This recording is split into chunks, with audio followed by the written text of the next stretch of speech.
And there's a lot of movement on this right now at the federal level, which is really exciting. I think there's a great chance that we're going to see the Federal Employment Non-Discrimination Act pass in the next few months if we all respond to those action alerts, talk to our congressmen and senators, and try to get that bill through. But the fact is we're still going to have a lot of work to do in North Carolina even after that happens.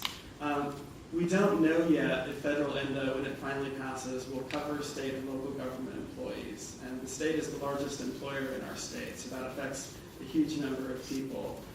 And it also doesn't cover small businesses.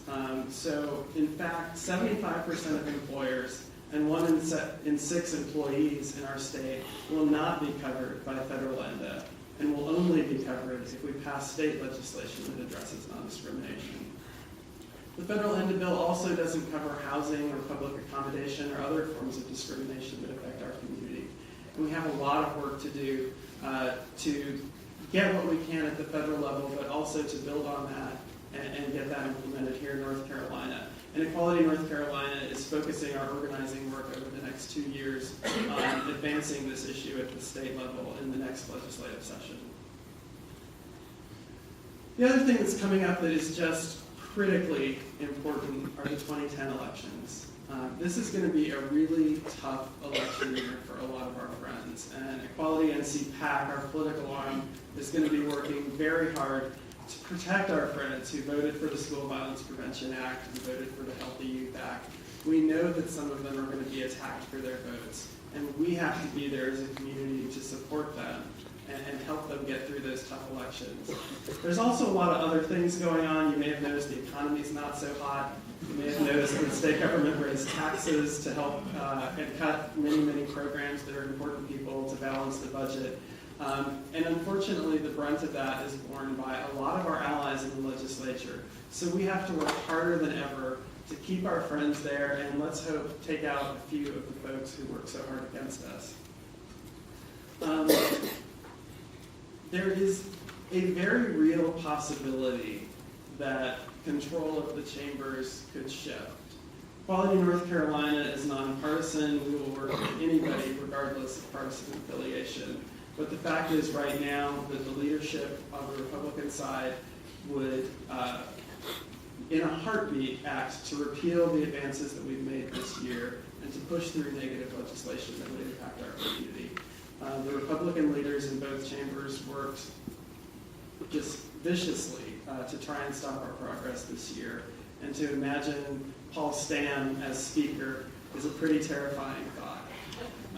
So we have a lot of work to do to support our friends this year, and also to know that we have to keep working on our friends and the folks that aren't quite our friends in the Democratic Party as well. Party affiliation does not completely predict how folks vote on our issues, and we had a number of Democrats who worked pretty actively against us, and we have to keep working on them as well, and also make sure that they don't end up in leadership in the future. So we have to be really vigilant, even in this moment when we're making progress, because we know that with a change in leadership, we could see a constitutional amendment go on the ballot here in our state. With a change in leadership, we could see a ban on adoption by LGBT people or by same-sex couples go through, particularly by recent victories in the courts in that area. So we have got to make sure that we are as active as we possibly can be in supporting our friends in the elections next year.